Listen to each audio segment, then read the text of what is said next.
오늘은 신실한 예배자의 축복이라는 제목으로 하나님의 말씀을 전하도록 하겠습니다.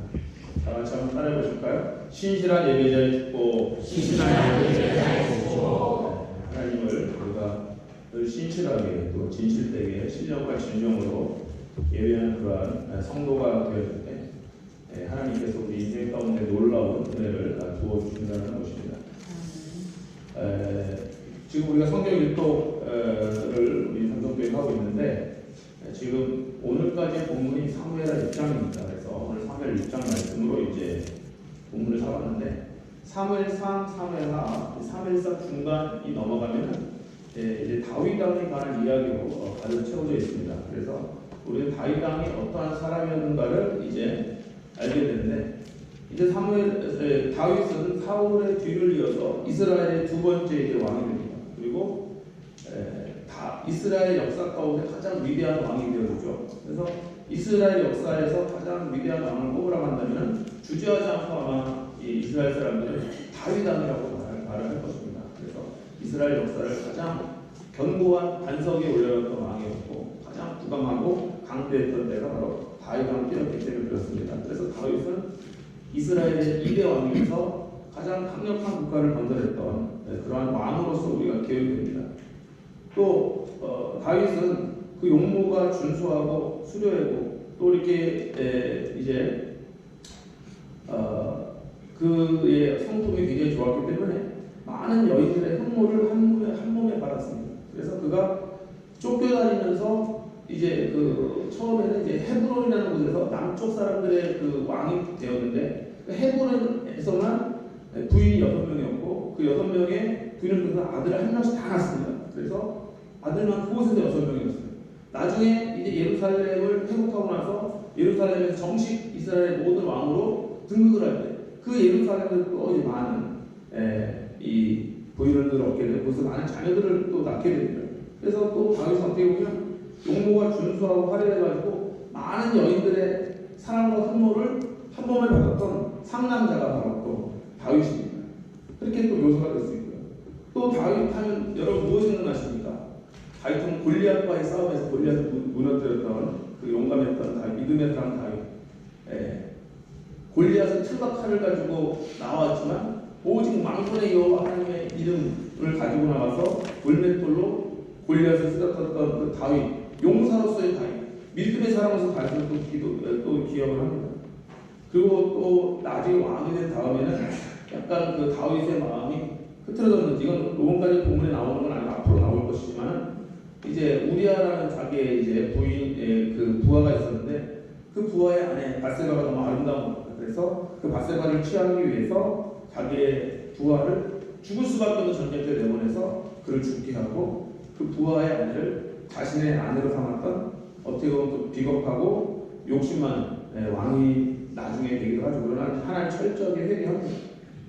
이렇게 다윗 왕을 이렇게 평가하는 여러 가지 기준들이 있습니다. 왕이었다, 용사였다, 많은 여인들의 사랑을 받은 그런 남자였다, 골리앗을 쓰러뜨린 사람이었다. 여러 가지로 다윗을 이야기할 수 있고 설명할 수 있지만 딱 한 가지 변할 수 없는 다윗의 중심이 있습니다.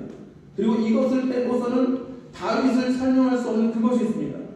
그것이 무엇이냐면 바로 다윗은 신실한 예배자였다는 겁니다.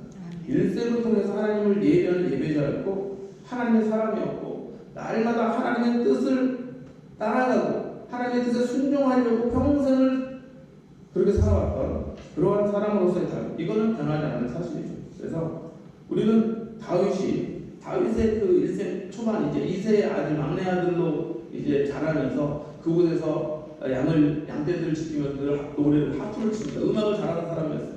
하나님을 찬양하는 그 모습으로 인해가지고 계속해서 그 일생 가운데 여호와 하나님 예배하고 하나님 자기와 함께 하시거든요. 너무도 막 기뻐하고 여호와 하나님이 나와 함께 하신다는 것 때문에 힘을 얻고 용기를 얻고 막 춤을 추던 사람이었습니다.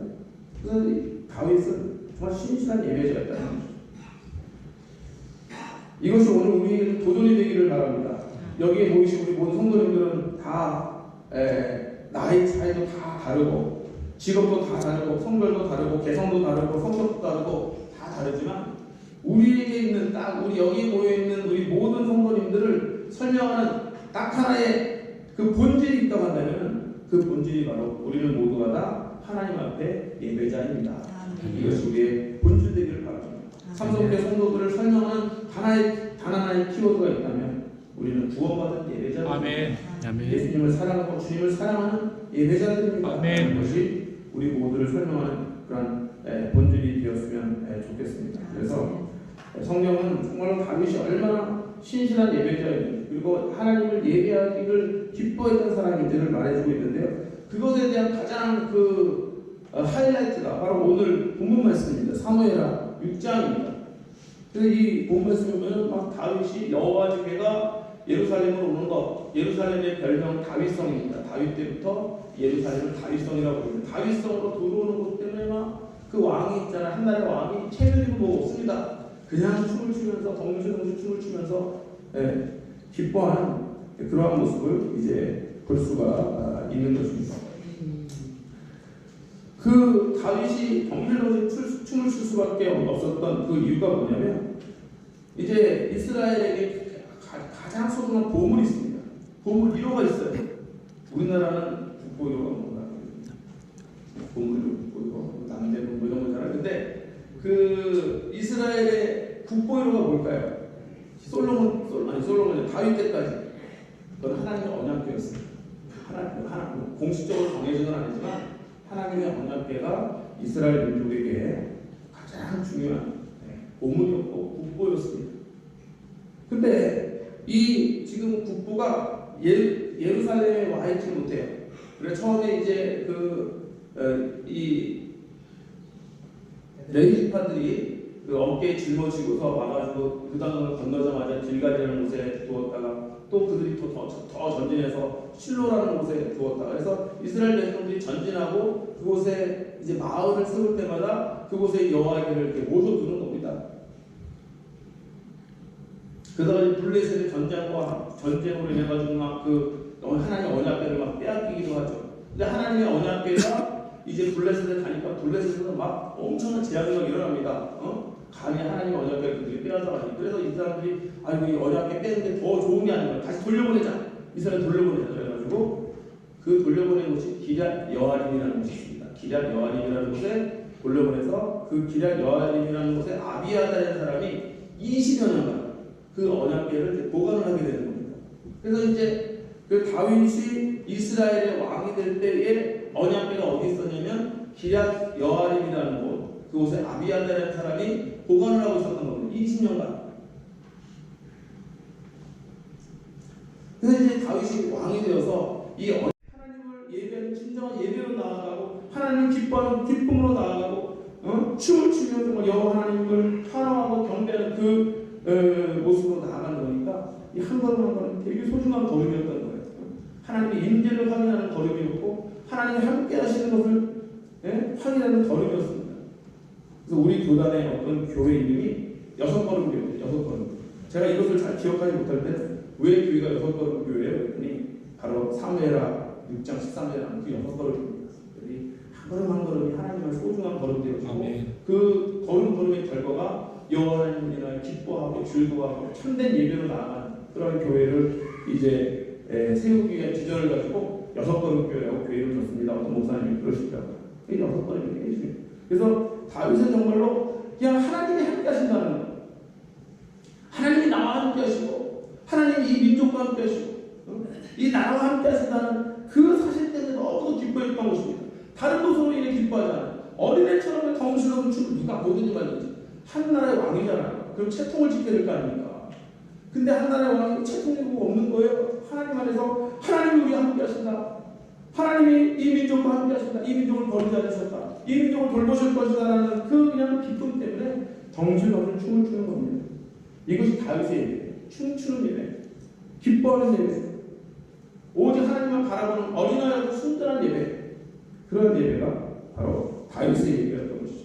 그래서 현대에도 이 이제 다윗의 예배를 본받고자 하는 분들이 있어서 뭐 다윗의 장막이라는 것들, 다윗이 하여튼 예배하면 다윗이에요. 그래가지고 다윗을 이런 모델로 해가지고 예배 기쁨을 회복하고 우리가 참된 그 기쁨의 예배, 감격의 예배 이런 예배로 나아가는 그런 운동들이 현대에 굉장히 많이 일어나고 있습니다. 그래서 많은 예배 중에서 이 다윗이 정말 하나님을 순전히 기뻐하는 것, 다른 것으로 기뻐하는 것이 아니라 자기가 왕이 된 것 때문에 기뻐한 것도 아니고 돈을 많이 번 것 때문에 기뻐한 것도 아니고 많은 여인들을 취한 것 때문에 기뻐한 것도 아니고 오직 여호와 하나님이 나와 함께 하신다.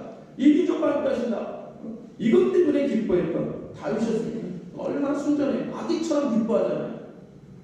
할렐루야. 아멘. 오늘도 우리가 이 믿음을 본받아야 될 줄 믿습니다. 오직 여호와 하나님께서 나와 함께 하신다는 이 사실 하나만으로도 기뻐할 수 있는 성도들이 되어야 됩니다. 네. 예배가 다른 것을 위한 수단이 되어서는 안 됩니다. 예배는 예배 자체가 궁극적인 우리 인생의 목적인 것입니다. 아멘. 그래서 예배 가운데 임재하는 하나님을 우리가 기뻐하는 그 모습이 우리 인생에서 가장 위대한 축복인 줄로 믿습니다. 그래서 신실한 예배자는 그 신실한 예배자가 되는 것 자체로도 가장 영광스러운 우리 인생의 축복입니다. 그래서 우리 삼성교회 예배마다 성령의 기름 부으심이 있고 성령께 주시는 기쁨과 감격과 은혜와 회복이 있는 우리 예배가 되기를 주님의 이름으로 축복을 드립니다. 자, 그래서 이제 이렇게 다윗이 하나님을 참으로 예배하는 예배자로 살았는데 예배자에게 또 주시는 하나님의 은혜가 있습니다. 그래서 우리가 예배가 가장 궁극적인 은혜이고 궁극적인 축복이지만 하나님을 참으로 예배하는 자에게 하나님께서 부어주시는 보너스의 은혜들이 있겠죠. 반드시 있습니다. 첫 번째는 하나님은 예배자들에게 피난처가 되어주십니다. 하나님은 피난처가 되어주세요. 다윗이 골리앗을 쓰러뜨린 다음에 넘어뜨린 다음에 블레셋과의 전쟁에서 이긴 다음에 이스라엘의 일약 떠오르는 스타가 되었습니다. 그야말로 자고 일어나니 내가 스타가 되었다 그런 말이 있잖아요. 딱 다윗이 그렇습니다. 골리앗을 딱 이기고 나서 자고 일어났더니 이미 스타가 되어 있는 거예요. 그래가지고 이제는 전쟁에 나가야 될 일이 생기면 다윗을 다 앞서게 됩니다. 근데 또 하나님이 함께 하셔서 다윗이 가는 곳마다 전쟁에서 승리하겠습니까? 패배하겠습니까? 승리하게 되는 겁니다. 그러니까 이스라엘 사람들이 다윗을 좋아할까 안 좋아할까요? 당연히 좋아하죠. 그러니까 다윗이 전쟁에서 이겨 돌아오면 막 사람들이 환호하면서 하는 말이 이게 좀 문제였어요. 사울은 천천히요, 다윗은 만만히보다 다윗을 너무 좋아하는 거예요. 다윗을 너무 좋아하니까 누가 시기를 할까요? 사울이 시기를 하게 됩니다. 그래서 사무엘상 하를 읽으면 다윗의 시기심이 얼마나 그냥 이 불같이 타오르는지 알 수가 있어요. 어떻게 인간적으로 보면 다윗이 자기 딸 미가를 다윗이 아내를 줬었거든요. 자기 사위이기도 하고 자기가 충성스러운 신하잖아요. 자기 대신 목숨을 걸고 전쟁터에 나가서 블레셋을 무찌는 정말로 충신 중에 충신 아닙니까? 그런데 이제 사람들이 이스라엘 백성들이 왕인 자기보다 이 다윗을 더 사람들이 이제 좋아하고 따른다는 이유 때문에 엄청나게 시기하게 됩니다. 그래서 시간만 나면 이제 군사들이 이끌고 다윗을 죽이려고 쫓아다니는 겁니다. 온갖 계획을 세우고 그럴 때마다 다윗은 이제 쫓겨다니는 시대가 되는 거예요. 이스라엘이 용사하고 다 소용이 없는 겁니다. 이제는 쫓겨다니는 불쌍한 시대가 된 겁니다. 그런데 기가 막히게 하나님께서 다윗이 쫓겨다닐 때마다 그곳에 피할 곳을 주시는 거예요. 안전한 피난처를 허락하시는 겁니다. 그 가장 이제 피난처 중에서 유명한 피난처가 아둘람이라는 곳입니다. 아둘람. 사무엘상 22장에 나옵니다. 한번 거기랑 확인해 보실까요? 사무엘상 22장 우리 한번 찾아보도록 하겠습니다. 사무엘상 22장 1절 2절을 한번 다 같이 읽어보겠습니다. 사무엘상 22장 1절과 2절 시작. 그러므로 아벨이 그곳을 떠나 아둘람으로 도망하되 그의 형제와 아버지의 온 집이 듣고 그리고 내려가서 그에게 이르렀고 환난당한 모든 자와 미친 모든 자와 마음이 어두운 자가 다 그에게로 모였고 그는 그들의 우두머리가 되었는데 그와 함께 한 자가 400명 가량이었더라. 여기서 이제 다윗이 그걸 떠난다는 건 굉장히 복잡한 스토리가 있는데 어쨌든 간에 그 사울의 그 추격을 피해서 또 도망을 간 겁니다.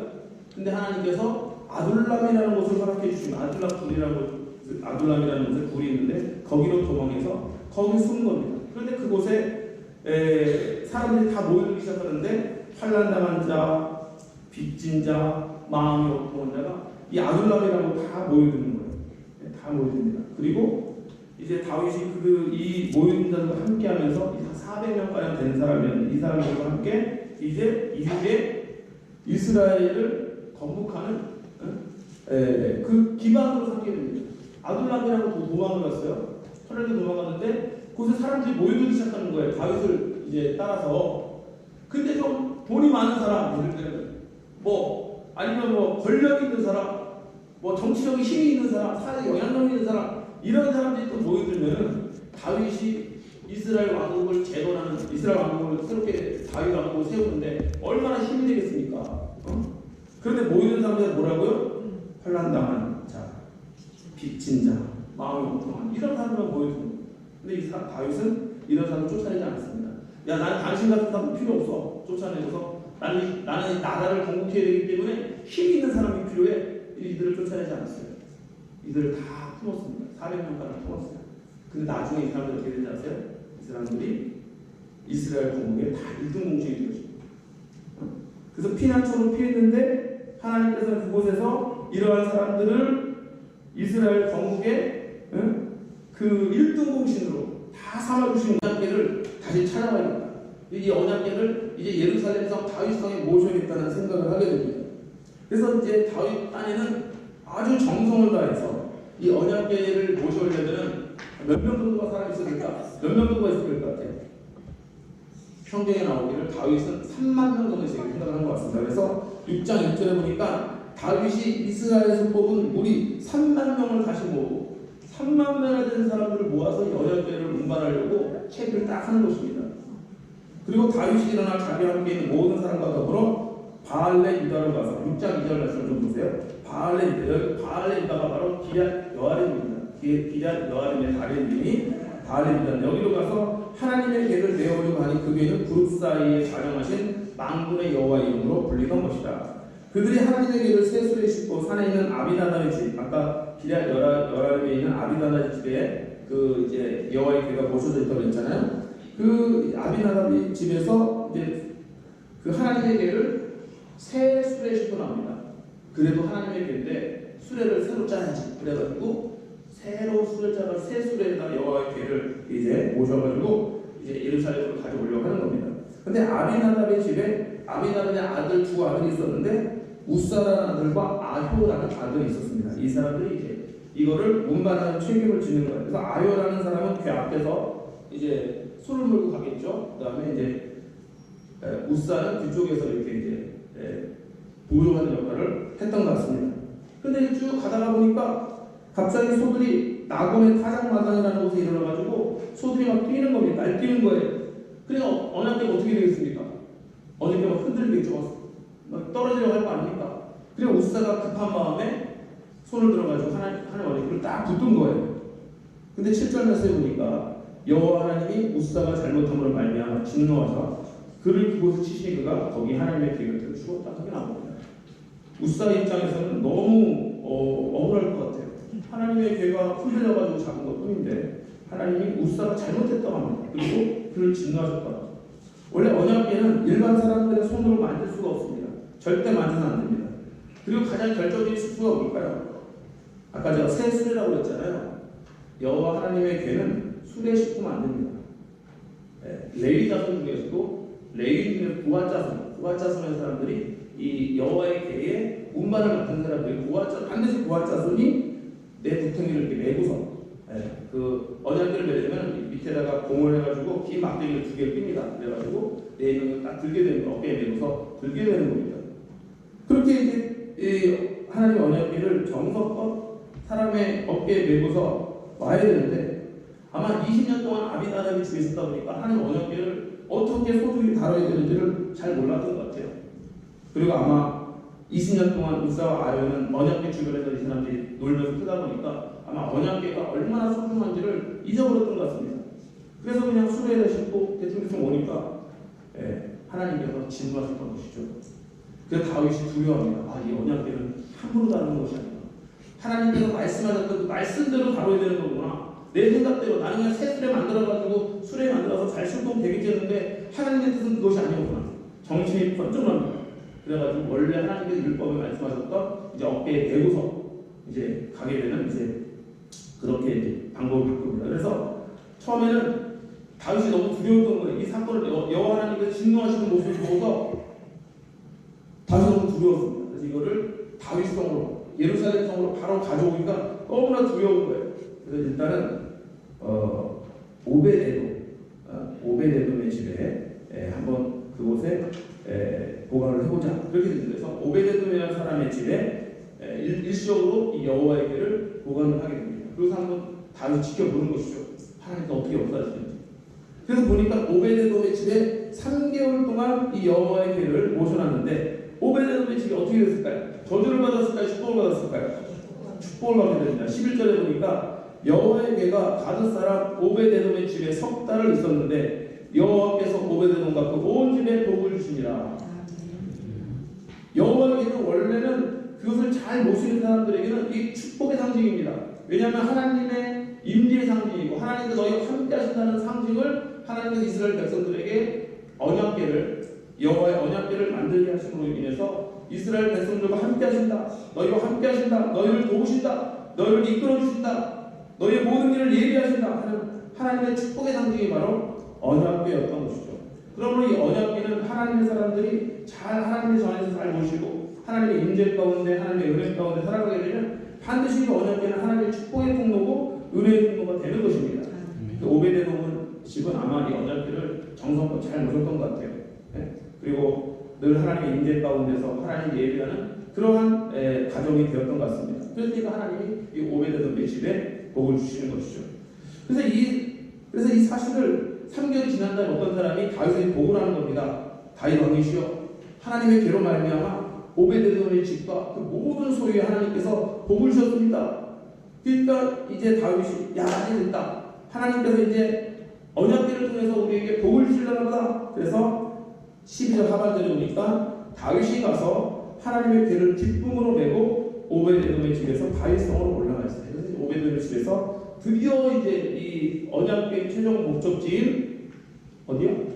예루살렘으로 이제 가게 되는 것입니다. 그런데 13절에 보니까 여호와의 궤를 어떻게 했다고요? 맨 사람들이 이때는 이제 술에 집중하는 게 아닙니다. 여호와의 궤를 진짜 여호와의 율법에 기록되어 있는 대로 여호와의 궤를 사람들이 메고 몇 걸음을 갔을까요?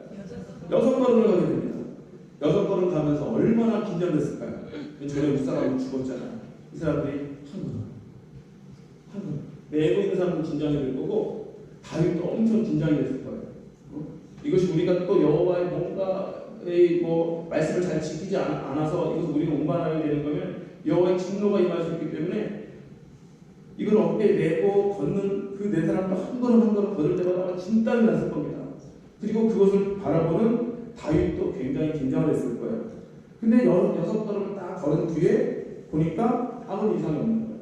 그래서 이제 다윗이 그때 6걸음 걸은 이후에 소와 살찐 송아지를 잡아서 하나님께 제사를 드립니다. 그리고 이제 이 여호와의 궤가 이 다윗성으로 올라올 수 있게 되었구나 하는 그 사실 때문에 너무너무 기쁜 거예요. 그래서 14절 15절 오늘 우리가 읽은 본문의 결론입니다. 다윗이 여호와 앞에서 힘을 다하여 춤을 추는데 그 다윗이 배에 에봇을 입었더라. 에봇도 여호와 하나님의 그 임재의 상징입니다. 다윗과 온 이스라엘 족속이 즐거이 환호하며 나팔을 불고 여호와의 궤를 메어옵니다. 이제 여호와 하나님께서 우리와 함께 하신다는 기쁨 때문에 막 다윗이 춤을 추면서 온 이스라엘 족속이 기뻐하면서 여호와의 궤를 이제 모셔 들어오는 것이죠. 그래서 이 6걸음이라는 게 굉장히 중요합니다. 6걸음 동안 하나님 아들람은 있잖아요. 이 피난처의 상징입니다. 그래서 제가 6걸음 교회가 있기 때문에 우리 교단에는 또 아들람 교회가 있습니다. 아들람 교회. 참 요즘에 젊은 목사님들이 이 교회를 짓는 건데 젊은 목사님들은 교회를 참 이게 아주 잘 적어보거든요. 아들람 교회. 왜 아들람 교회냐니까 사무엘하 상 22장에 아들람입니다. 그래서 우리 교회가 이 세상 사람들의 피난처가 되어주어서 환난당한 모든 자, 빚진 모든 자, 원통한 자들이 와서 세임을 얻고 하나님 나라의 새로운 일꾼들이 되어주고 이 세상에 정말로 중요한 사람들로 하나님 세우시는 그 꿈과 그 비전이 우리에게 있습니다. 그래서 아들람 교회입니다. 그렇게 이야기한 걸 제가 들은 적이 있습니다. 한경준 목사님의 예화가 있습니다. 한경준 목사님께서 북한 분이셨잖아요. 그래서 이제 6.25 때 남로로 내려오셔가지고 피난민 교회를 세웁니다. 이 피난민 교회가 어떻게 보면 아들람 교회 같은 것이죠. 그래서 북한에서 피난온 사람들을 중심으로 해가지고 이제 영락교회를 세우시는 겁니다. 지금 영락교회를 세우시는 거 해가지고 근데 영락교회가 그때 굉장히 이제 부흥을 하게 됐어요. 부흥을 하게 돼가지고 한 한 150명 정도 되는 성도들이 있었다고 합니다. 근데 그 처음에 천막교회가 거기는 너무 좁아가지고 예배를 줄 수가 더 이상 이 성도들을 다 수용할 수가 없는 거예요. 150명을. 그래서 이제 성전 건축을 해야 됐습니다. 그래가지고 한경준 목사님 교회를 건축할 때 이렇게 말씀하셨다고요. 우리 교회가 건축을 하려면 하나님께 헌금을 드려야 됩니다. 하나님의 성전 건축을 위해서 10일 동안 먹을 양식만 남겨놓고 다 하나님께 바칠 수 있는 마음의 각오가 되어 있는 성도들만 성전 기공 예배에 참석하시기 바랍니다. 그렇게 말씀하셨습니다. 근데 그 성전 기공 예배, 그러니까 어쨌든 간에 이 분들이 다 북한에서 지금 피난온 사람들이잖아요. 얼마나 그때 힘들고 어렵고 가난했겠어요. 먹을 것이 없고 다 가난한 사람들입니다. 그야말로 아둘람에 있었던 사람들처럼 빚진 자, 환난당한 자, 마음 원통한 자들만 다 모여있는 150명 정도 모여있는 교회에 성도들에게 한경준 목사님 열을 먹을 양식만 남겨놓고 하나님께 드려라. 그리고 그 각오가 되는 사람은 성전 기공 예배 와라. 그렇게 강구를 했다는 것이죠. 근데 그 성전 기공 예배에 참석한 사람이 150명 중에 53명이었습니다. 교회 3분의 1 성도들이 진짜 열을 먹을 양식만 남겨놓고 성전 건축에 참여하게 됩니다. 그렇게 지어진 건물이 지금의 영락교회, 그 예배당 건물, 영락교회가 이제 얼마 전에 비전센터 엄청 크게 졌는데 그거 말고 원래 있던 옛날 건물, 그게 이제 영락교회 예배당 건물이 그렇게 지어졌다는 거예요.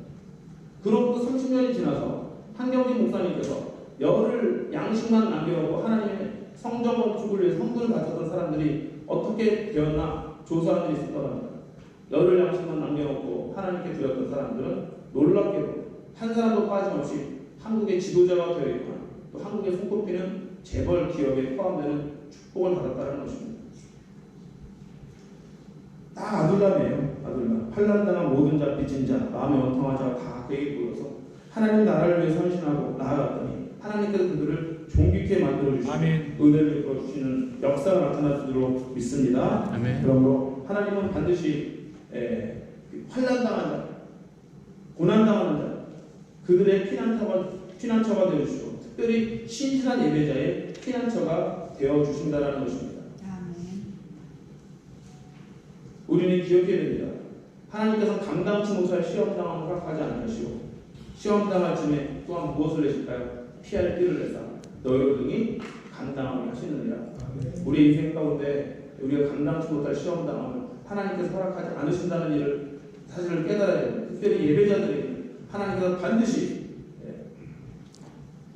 피할 길을 주시고 또 시험당할 쯤에 피할 길을 주시고 능히 우리를 알고 넉넉히 감당하게 하실 줄로 믿습니다. 그 다음에 예배자에게 주는 하나님의 축복은 무엇이냐면 아무것도 잃은 것이 없이 다시 찾게 되는 역사가 나타납니다. 간단합니다. 아무것도 잃은 것이 없이 다시 찾게 됩니다. 이건 사무엘상 30장에 나오는 이제 이야기입니다. 30장.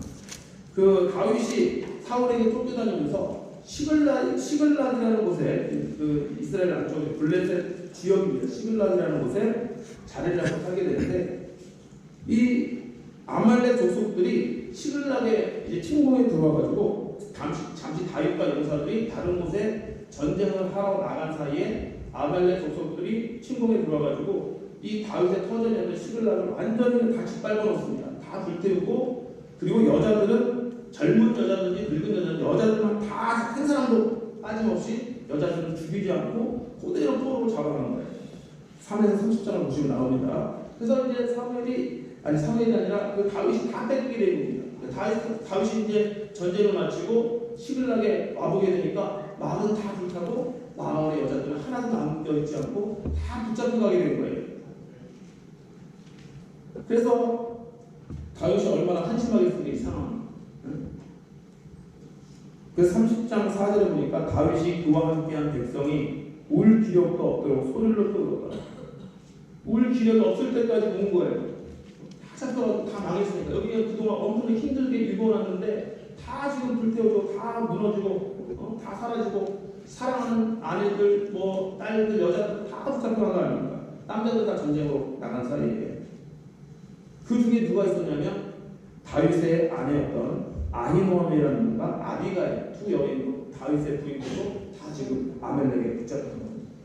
그래서 다윗이 막 이제 한참 슬퍼서 온 뒤에 하나님께 또 이야기합니다. 하나님, 내가 올라가야겠습니까? 말하겠습니다. 하나님, 올라가라. 네가 반드시 도로 찾을 것이다. 8절에 보니까 3장 8절에 다윗이 여호와께 묻자와 이르되 내가 이 군대를 추격하면 따라잡겠나이까 하니 여호와께서 내게 대답하시되 그를 쫓아가 내가 반드시 따라잡고 도로 찾으리라. 말씀하시고 그래서 이제 다윗이 하나님의 말씀에 순종해서 나아갑니다. 그리고 정말로 다 찾는데 신기하게 한 사람의 여인도 죽은 여인, 다친 여인 그들의 재산 중에서 하나도 빼앗긴 것이 없고 하나도 잃어버린 바 된 것이 없고 다 다시 찾게 됩니다. 30장 18절 19절 한번 볼까요? 30장 18절 19절을 보니까 다윗이 아말렉 사람들이 빼앗아갔던 모든 것을 도로 찾고 그 두 아내를 구원하고 그들이 약탈하였던 것, 곧 무리의 자녀들이나 빼앗겼던 것은 크고 작은 것을 막론하고 아무것도 잃은 것이 없이 모두 다윗이 도로 찾아왔고. 아멘. 아멘. 제가 좀 도로 찾아왔고 할 때 여러분 아멘 크게 하시면 여러분의 인생 가운데 도로 찾는 역사가 나타납니다. 아무것도 잃은 것이 없이 모두 다윗이 도로 찾아왔고. 아멘. 도로 찾는 역사가 있다는 것이죠. 그래서 하나님을 예배하는 심신한 예배자였던 다윗에게 하나님께서 아무것도 잃은 것이 없이 모든 것을 도로 찾는 귀한 역사를 일으켜 주셨던 것입니다. 그 예배는요, 우리가 잃어버렸던 것을 다시 찾는 시간입니다. 여기서는 이제 다윗이 아내와 거기 있는 물질 이런 것을 다시 찾았지만 물질적인 것도 중요하지만 우리가 정말 다시 찾아야 될 게 너무도 많잖아요. 소망을 잃어버린 자들은 소망을 다시 회복해야 됩니다. 기쁨을 잃어버린 자들은 기쁨을 다시 회복해야 될 아멘. 담대함과 용기를 잃어버린 자들은 담대한 용기를 다시금 회복해야 될 있는 것입니다. 예배의 시간은 아무것도 잃은 것이 없이 다시 찾는 시간입니다. 내 인생 가운데 내가 잃어버리고 지금 헤매이고 반드시 다시 찾아야 될 것이 무엇이겠습니까? 하나님, 그 모든 것들을 도로 다시 찾는 역사가 내 인생 가운데 또 예배 가운데 나타나게 하옵소서. 기도하며 나갈 때 여러분의 인생 가운데 그것이 무엇이든 물질적인 것이든 비물질적인 것이든 눈에 보이는 것이 눈에 보이지 않는 것이든 하나님께서 여러분의 인생 가운데 잃어버린 것들을 다시 회복시켜 주시고 다시 찾아지는 역사가 나타나시길 주님의 이름으로 축복합니다.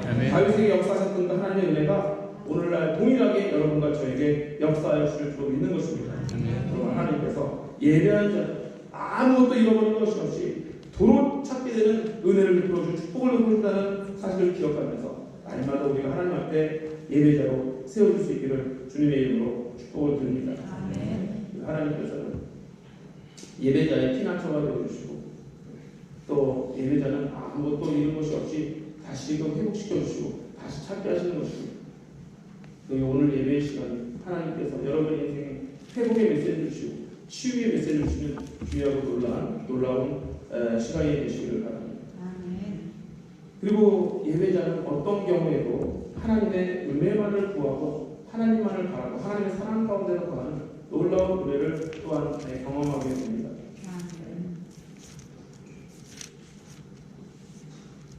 이 우리가 사무엘 상하서를 읽다 보면 다윗의 신앙과 사울의 신앙이 굉장히 대조가 됩니다. 그래서 사울이 정말 그 하나님께서 그를 버리실 수밖에 없는 이유들이 나타나고 또 다윗은 하나님께서 그를 선택하셔서 이스라엘의 왕으로 삼으실 수밖에 없는 이유들이 많이 이제 대조가 됩니다. 근데 다윗은 어떻게 어려운 순간에도 끝까지 하나님을 바라고 있어요. 그 쫓기는 순간, 그 힘든 순간, 산으로 들러 한나라의 왕으로 이 기름 부음 받고 약속이 있거든요. 하나님이 나를 이스라엘 왕 삼겠다고 사무엘을 통해서 기름 부어주셨는데 기름 부음 받은 뒤에 오히려 더 고생하는 거예요.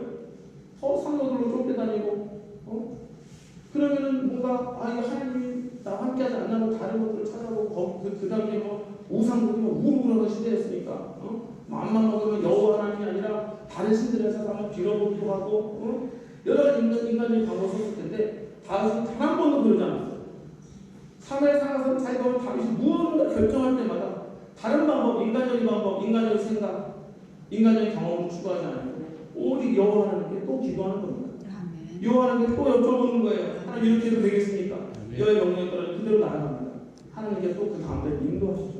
그것이 바로 하나님께서 다윗에게 왕으로 기름 부어서 너를 이제 이스라엘 왕으로 삼겠다는 언약을 주시고 아마 그 기간 동안에 다윗을 굉장히 훈련하신 것 같아요. 그리고 이제는 예루살렘에 이제 입성을 해서 진정한 왕이 되는 왕이 되는데 그 어간 동안 그래서 그 이제 이스라엘 왕으로 기름 부음 받고 이스라엘의 전체 왕으로 예루살렘에 등극하는 그 순간까지 다윗은 한결같이 여호와 하나님만을 바라고 있는 거예요. 그래서 사울은 안 그래요. 사울은 좀만 어려운 일이 생기면 인간적인 방법을 사용하려고 해요. 자기 막 방법대로 해보려고 합니다. 그러다가 결국은 어떤 일까지 벌어지냐면 신접한 여인을 찾는 그런 상황까지 나와요. 그래서 사무엘서 28장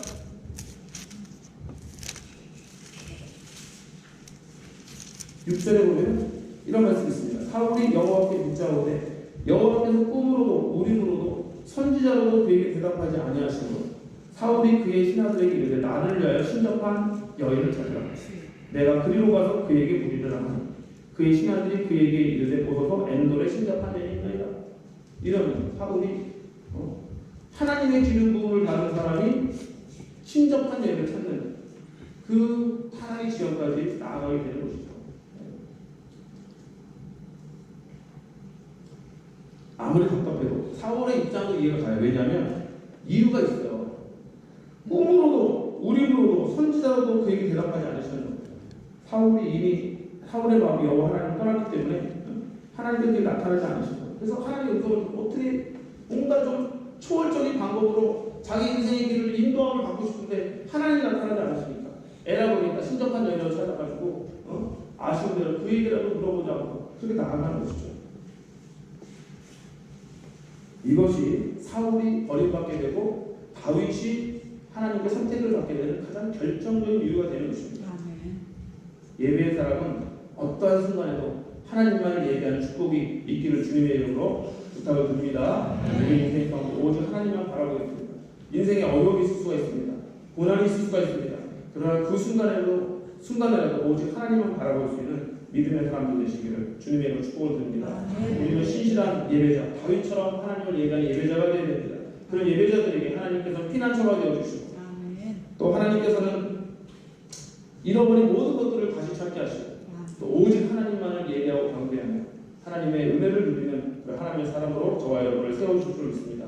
하나님의 신실한 예배자가 되는 이러한 은혜가 저와 여러분 모두에게 있는 귀하고 복된 우리 성도님들 다 되시기를 주님의 이름으로 축복을 드립니다. 기도하겠습니다.